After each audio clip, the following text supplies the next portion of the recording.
Et coucou mes loulous, merci beaucoup d'être à notre rendez-vous du jeudi. Aujourd'hui, on va parler de l'estime de soi.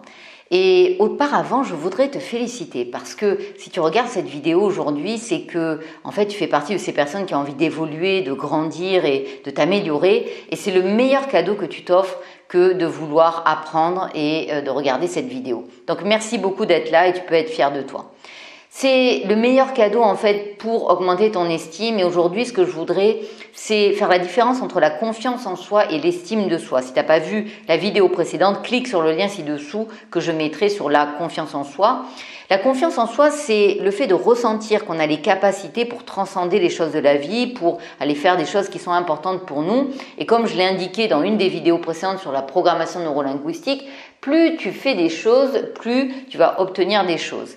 Maintenant, l'estime de soi, c'est le deuxième axe. C'est l'axe du bien faire, du bien-être et du donner en fonction de ce qui est important pour soi. Et c'est surtout la valeur que tu te donnes. On a toujours tendance à donner des valeurs à tout, y compris à soi-même.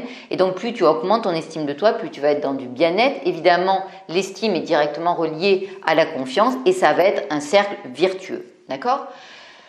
Ce qui a été démontré, c'est que on est tous jugés par les gens.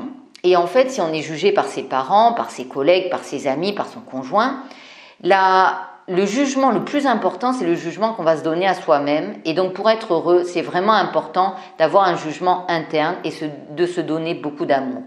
Les 5 clés que je vais te partager font que aujourd'hui, tu vas pouvoir utiliser ces clés pour augmenter ton estime de toi. Le premier point, c'est d'agir en fonction de tes valeurs. J'en ai déjà parlé, mais c'est vraiment un point qui est clé parce que si par exemple tu as une valeur, par exemple, argent très élevé, et je pense précisément ce mot-là parce que je sais qu'il y a une forte émotion qui est là et beaucoup de gens ne sont pas d'accord.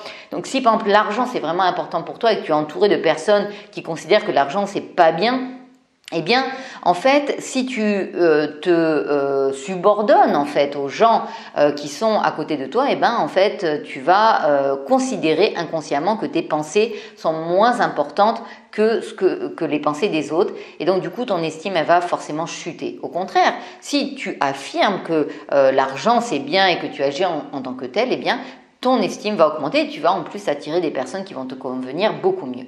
Le deuxième point, c'est lister ses forces. Moi, je vois des personnes, elles ont plein de talents, mais elles ne les mettent pas en exergue.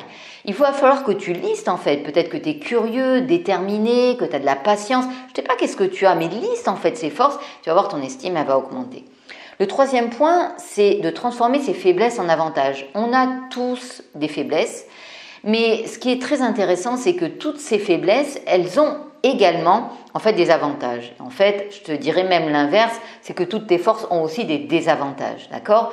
Mais là, on va surtout dire, ok, transformer ces faiblesses en avantages, ça veut dire quoi ? Si tu considères par exemple que tu es timide, tu as des avantages à être timide. Peut-être tu es plus à l'écoute, peut-être que tu es plus empathique, peut-être que, je sais pas moi, ça a été plus humble. Maintenant, si par exemple tu considères qu'une de tes faiblesses est d'être en colère, eh bien, la colère, c'est une énergie qui bouge, qui fait bouger les choses, permet d'évoluer. Donc, prends ce temps-là pour toi de lister ce que tu considères comme des faiblesses, qui sont en fait une vraie illusion, et de les transformer en avantages. Et tu verras, c'est assez magique de faire ça. Après, il va falloir que tu t'aimes tel que tu es. Moi, quand j'étais jeune, je me disais, mais le critère de la beauté idéale, c'est une blonde aux yeux bleus comme Barbie, mince, tout ça, tu vois. Mais moi, j'étais pas comme ça. Et en fait, quand j'ai réalisé que tous les goûts sont dans la nature, il y en a qui aiment les plus minces, il y en a qui aiment les grosses, il y en a qui, tu vois, peu importe en fait. Et ben là, tu vas commencer à t'aimer au fur et à mesure pour qui tu es. Et donc, liste en fait ce que tu aimes. Peut-être tu as un beau sourire, peut-être que tu as des beaux yeux. Et transforme également tous tes désavantages en avantages. Je sais pas, moi, si par exemple t'es trop petit, quel est l'avantage d'être petit ? Tu as plus de place quand tu t'assois sur le canapé par exemple, si tu es trop grand, etc., tu vois les choses de plus haut. Donc, trouve les avantages à ce que tu considères comme des défauts. Et le dernier point, c'est le point qui est le plus important que je pense, c'est de ne pas porter un masque.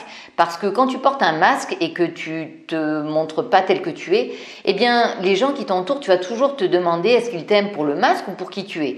Et donc, tu vas pas sentir que tu es légitime d'être aimé. À l'inverse, si tu te montres tel que tu es, avec tes zones de vulnérabilité, eh bien, les gens qui t'entourent, tu vas te sentir légitime puisque tu es toi-même en fait. Donc s'ils t'aiment, c'est qu'ils t'aiment vraiment pour qui tu es et ça va augmenter ton estime de toi de manière importante. Donc je t'invite à vraiment développer ces 5 clés, à mettre un pouce en l'air si tu as aimé cette vidéo, à partager bien sûr, à t'abonner bien sûr si tu n'es pas abonné. Et puis je te dis merci beaucoup de m'avoir écouté et je te dis à la semaine prochaine pour des nouvelles clés.